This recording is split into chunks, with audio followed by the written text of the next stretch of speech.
સૌ જાણો છો એ રીતે તારીખ 21મી સપ્ટેમ્બર 2024ના સવારના 5 વાગ્યા પછીના અરસામાં જે કિમ અને કોસંબા વચ્ચેનું રેલવે ટ્રેક છે ત્યાં પોલ નંબર 292/28 થી લઈ અને 291/17 જેવા અંદાજે 1.5 કિલોમીટર જેટલા ટ્રેક ઉપર 71 જેટલી એઆરસી પેડલોક અને જે ડાઉન ટ્રેક ઉપર ફિશ પ્લેટ કાઢી અને અપ ટ્રેક ઉપર મૂકી દેવાની ઘટના જે સામે આવેલ હતી, જે અનુસંધાને સૌપ્રથમ આરપીએફ, જીઆરપી તમામ ત્યાં પહોંચી અને લોકલ કિમ પોલીસ સ્ટેશનને જાણ થતાં અહીંથી એસપી અને રેન્જ આઈજી સાહેબે પણ ત્યાં વિઝિટ કરી અને આજે મોટા પાયે જાનહાનિ થાય અને ટ્રેનને જે ઉથલાવી નાખવાનું જે કોશિશ હતી એ અનુસંધાને બીએનએસની કલમ 3(5), 61(2)A, 62(1)25 તથા રેલવે અધિનિયમ 1989ની કલમ 150A અને 150(2)B તથા ડેમેજ ટુ પબ્લિક પ્રોપર્ટી એક્ટની કલમ 3 હેઠળ તાત્કાલિક ધોરણે ગુનો દાખલ કરવામાં આવેલો. ગુનાની ગંભીરતાને સમજી અને આની તપાસ સ્પેશિયલ ઓપરેશન ગ્રુપના પોલીસ ઇન્સ્પેક્ટર સુરત ગ્રામ્યને સોંપી ડીવાયએસપી કામરેજના સુપરવિઝનમાં એલસીબી એસઓજીની લોકલ પોલીસની 5 મેઇન ટીમ અને 11 બીજી એમની જે હેલ્પિંગ ટીમ આમ કુલ મળી 16 જેટલી ટીમો કાર્યરત કરવામાં આવેલ હતી. આ ગુના કઈ રીતે બન્યો, કોણે અંજામ આપ્યો, આ તમામ વિગતો સાથે સમગ્ર જિલ્લાની પોલીસની એ જ દિવસે સાંજે અને બીજા દિવસે વિવિધ ટીમો 150થી વધુ પોલીસ અધિકારીઓ કર્મચારીઓ દ્વારા આસપાસનું જે વિસ્તાર છે અંદાજે 5 કિલોમીટર જેટલો વિસ્તાર એનું સર્ચ પણ કરવામાં આવેલ. એનઆઈએ ની ટીમ, ગુજરાત એટીએસની ટીમ અને અન્ય એજન્સી એમના એંગલથી એ પણ તપાસમાં જોડાયેલ. જે સમય અને સ્થિતિ ગુનાવાળી જગ્યાની ચેક કરતાં જે આમાં ટ્રેક ઉપર કામ કરનાર કર્મચારીઓ છે એમાંથી સૌથી જૂના કર્મચારી સુભાષકુમાર પોદાર, 39 વર્ષની ઉંમર છે, ઓલપાડમાં કિમમાં રહે છે અને મૂળ ભાગલપુર બિહારના છે. એમની સાથે મનીષકુમાર સૂર્યદેવ મિસ્ત્રી જે પણ કિમમાં રહે છે અને પટના બિહારથી છે, તથા શુભમ જયસ્વાલ 26 વર્ષીય યુવક ઓલપાડ કિમમાં રહે છે અને મૂળ ચંદોલી ઉત્તર પ્રદેશના રહેવાસી છે.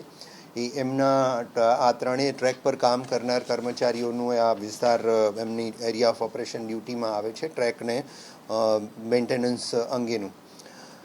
સમય જોતા અને અનેકવિધ રીતે આ ત્રણ જણ પાસેથી પ્રાથમિક માહિતી મેળવી અને પૂછપરછ એમની કરવામાં આવેલ.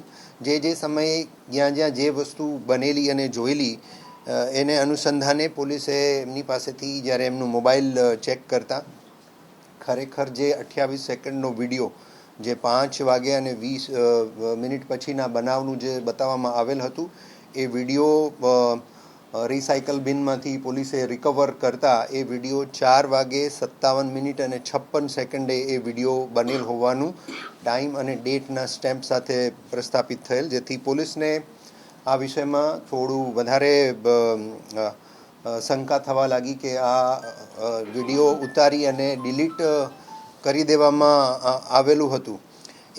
એની સાથે જે બીજા કર્મચારી છે મનીષકુમાર સૂર્યદેવ મિસ્ત્રી, એનું મોબાઈલ અને એમાં પણ રિસાયકલ બિન પોલીસે ચેક કરતાં ડિલીટ કરેલા 3 ફોટા મળેલા, જેમાં એક ફોટો સવારના 2 વાગે 56 મિનિટનો છે, બીજો ફોટો 2 વાગ્યા અને 57 મિનિટનો છે અને ત્રીજો ફોટો સવારના 3 વાગ્યા અને 14 મિનિટનો છે, જેમાં આ જે એઆરસી પેડલોક છે એ 3, 4, 5ની સંખ્યામાં એ પેડલોક ટ્રેક ઉપર પડેલા દેખાય છે.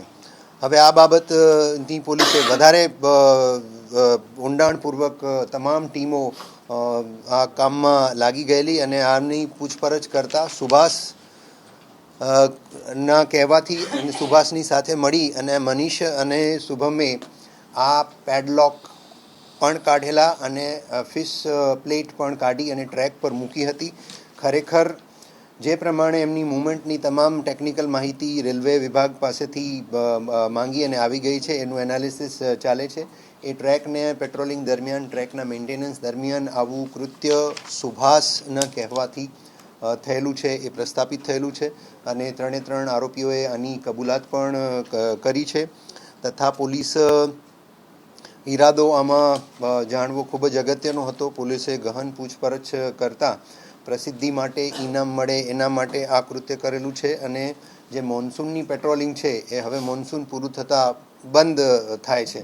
જો પેટ્રોલિંગ બંધ થાય તો જે નાઇટનો જે બીજા દિવસનો ઓફ મળે છે એ ઓફ પણ બંધ થાય. આ 2 કારણ પ્રાથમિક દ્રષ્ટિએ પોલીસને આરોપીઓની કબૂલાતમાં જાણવા મળેલા છે. તમામની 3 આરોપીની ધરપકડ કરવામાં આવેલી છે અને એમની પાસેથી જે 3 મોબાઈલ મળ્યા છે, જે ટેકનિકલ પુરાવો છે, જેને આપણે ઇન્વેસ્ટિગેશનમાં ખૂબ જ અગત્યની કડી માનીએ છીએ, એ કબજે કરવામાં આવેલા છે અને આગળની તપાસ જે છે એ એસઓજી પીઆઈ કરી રહ્યા છે અને સમગ્ર ટીમો એમને મદદ કરી રહી છે. જે સુભાષ પોદ્દાર અને જે મનીષ અને જે 3 આરોપીઓ છે, તો સુભાષને કહેવાથી મનીષે કાઢ્યા છે અને બીજો જે આરોપી એની શું ભૂમિકા રહી છે અને 3ની શું ઈરાદો રહ્યો છે આની પાછળ? સુભાષ સૌથી જૂનો કર્મચારી છે, 9 વર્ષથી નોકરી છે. મનીષ છેલ્લા 1.5 વર્ષથી કામ કરે છે અને ત્રીજો શુભમ છે, એ તો કોન્ટ્રાક્ચ્યુઅલ લેબર છે, એ તો થોડાક દિવસથી જ આવ્યો છે. એટલે સુભાષના કહેવાથી મનીષ એની સાથે રહ્યો છે અને આ કૃત્યને અંજામ આપેલું છે. તો આમાં મુખ્ય આરોપી સુભાષ છે. સાહેબ, 3 આરોપીઓ કયા પદ ઉપર કામ કરે છે? 3 ટ્રેક મેન્ટેનન્સની જવાબદારી નિભાવે છે, ટ્રેકમેન તરીકે. આ વિષય ઉપર સુરત ગ્રામ્ય પોલીસ તપાસ કરી રહી છે કે આ વિચાર ક્યારે આવ્યો. વિચાર સુભાષને આવ્યો છે, એ કન્ફેશનમાં જાણવા મળેલું છે, પણ ક્યારથી કઈ રીતે આ વિચાર આવ્યો એ બાબતે અમે તપાસ કરી રહ્યા છીએ.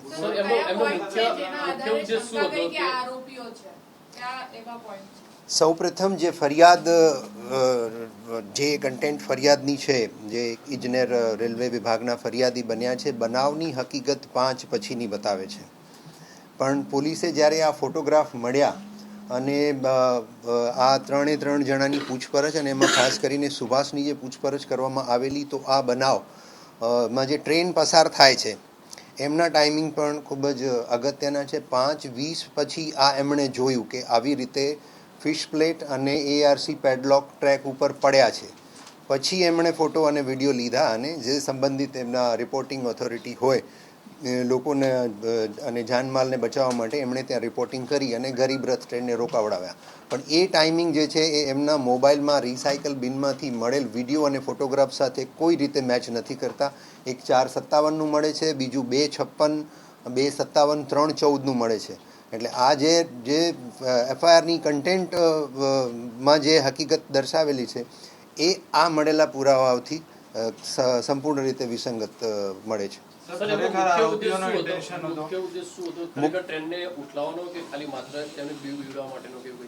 મુખ્ય ઉદ્દેશ્ય આમાં આ રીતે આટલું એક્સિડન્ટ રોકી અને બચાવ્યા એ બાબતે પ્રસિદ્ધિ અને ઇનામ મેળવવાનું હતું. આ મેં તમને જે રીતે કીધું એ રીતે રિકન્સ્ટ્રક્શન પોલીસ આવનારા દિવસોમાં રિમાન્ડ મેળવીને કરશે. હવે 2:56નો 2:57નો જે ફોટોસ મળે છે અને પછી 4:57 ઉતારેલી 28 સેકન્ડની ક્લિપ મળે છે, તો આ આખા રૂટ ઉપર 4 કિલોમીટરના રૂટ ઉપર આ 3 જણા છે. તો જે રીતે એક કિમથી કોસંબા તરફ જવું, કોસંબાથી કિમ પાછું આવવું, ફરી પાછું કિમથી કોસંબા જવું, કોસંબાથી કિમ પાછું આવવું, આવા 4 સર્કલ થાય છે. તો એ આખું રિકન્સ્ટ્રક્શન કર્યા પછી જ ખબર પડશે. પણ ફોટોગ્રાફ તો એ લોકોએ 2:57 લીધેલા જ છે અને જે મનીષના ફોનમાંથી ડિલીટ કરેલા હતા, જે રિસાયકલ બિનમાંથી પોલીસે રિકવર કરેલા છે. બંને મોબાઈલ પણ આપણે અત્યારે FSLમાં ફોરેન્સિકમાં મોકલી રહ્યા છીએ.